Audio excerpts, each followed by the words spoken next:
Hey everybody, I wanted to talk today about switching from iMovie to DaVinci Resolve because there were several things about iMovie that I felt were taking a lot of extra time and taking a lot of extra storage and weren't exactly giving me the exact outputs that I wanted to work with going forward. So I wanted to break this up into smaller chunks to talk more about things that DaVinci Resolve does that are different. To start with, I wanted to go through the workflow of setting up a movie with iMovie. So I've got this set of videos that I took today, and if we look at one, you can see it's in the vertical format.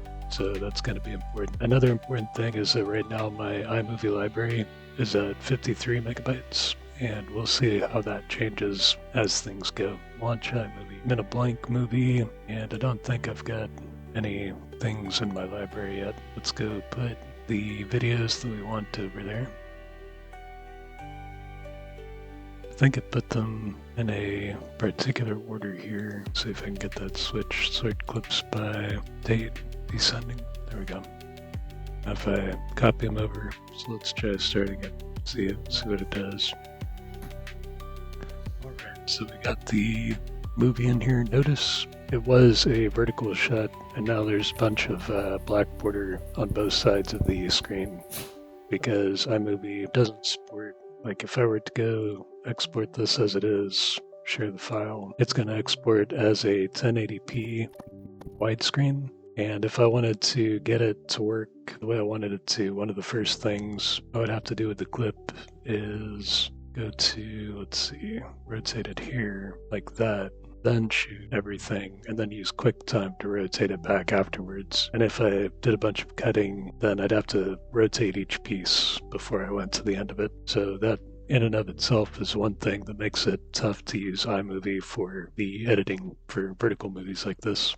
Let's also go back and look at the library now. So if I go back and look at the iMovie library, the iMovie library is now 4.6 gigabytes. So it went from 53 megabytes to 4.6 gigabytes based on, not really sure, let's say this, a little over 1 gigabyte plus that. So maybe this is like 1.2 gigabytes, and it got exploded into 4.6 gigabytes in the library. So in addition to these files themselves, the library took up an additional 4.6 gigabytes of room while I was working on this movie. So for those two reasons, it's tough to make use of iMovie for editing.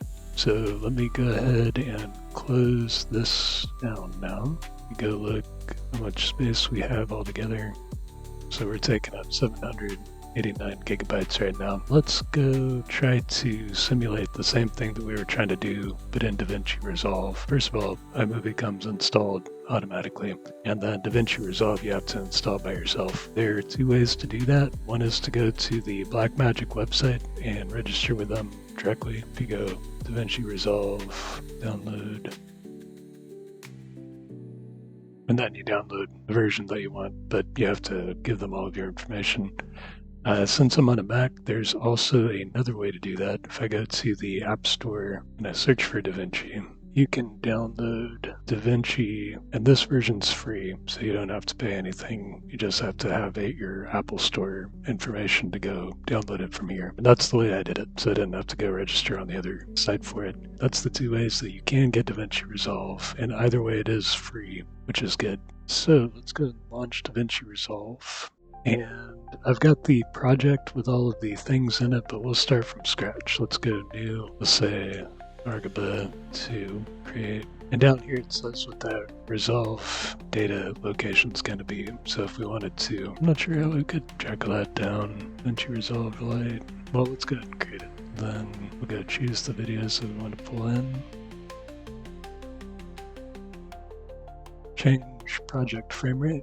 So it automatically asks to change the frame rate based on the data that we've added to it. So I'll do that. It pulls it in. And up here I can switch. I want to look at the individual clips, or if I want to look at them kind of the way I did in iMovie before. I could select them all. I could drag them into the timeline. So then it adds it down here. One thing, iMovie, whenever you're hovering the timeline, it selects where you are to show what's going on. And in the cut frame of DaVinci, it doesn't do that. You have to scroll it to see which frame it's on. It is the same Command B to do cuts. So I could do a Command B there. I could click and delete, and then that becomes my new front end of the thing. And that's the main thing to show about this. I guess right now it's showing some extra features here. The sporing detector, I could turn that off. We might get into more of the details about this. It does look here like it's going to output with all the same frame issues that we saw in iMovie, but if I go up to the top here, if I click into the timeline resolution, I can go to portrait. So I kind of expected choosing this project would do that automatically, but it looks like that handled it for me. And I can see that now it's in portrait mode. And if I wanted to export it, I go to alright, so down here at the bottom, we've got the cut, edit, fusion, color, fairlight, export, deliver. I guess that's what it's called. Under deliver, we can scroll over, we can choose YouTube, and we can choose vertical resolution to make sure that we get this output the way that we want. So that's a couple of things. So we talked about the cut and the deliver. Edit is more like the iMovie screen, I think. You still have to click into it to drag. It won't hover, go into things. But you can also do the same cuts here if you wanted to. Command B, delete things. Oh, but that didn't ripple it down, so I guess now I'd have to select all that, drag it. But in cut mode it does. If I go into cut and I find something that I want to cut, Command B, scroll over some more, Command B, then click and delete. Then it does, I think it's called ripple. It ripples the scene back to the edge of the previous scene. And there's some other cool stuff about it. Click into the border between things, you can decide exactly where that cut goes, which is nice if you got a scene that you're trying to cut between of specifically. You can try to get it set the right way. I'll put it back where it was. And then we'll go back to deliver. We can deliver this in our portrait. That's what we want. Then we give it a file name, part of a circle. And then we could go choose where to put it. It'll go into the or YouTube samples. So that'll go there. I think I'm happy with the rest of this stuff. I would click on add to render queue, and then over here, render all. That's going to go through and tell me how long it takes to render it out. And I can show you what a final product of that kind of looks like. If we go to here for YouTube, this is what I made in a previous one. You can see that it comes out in the portrait mode.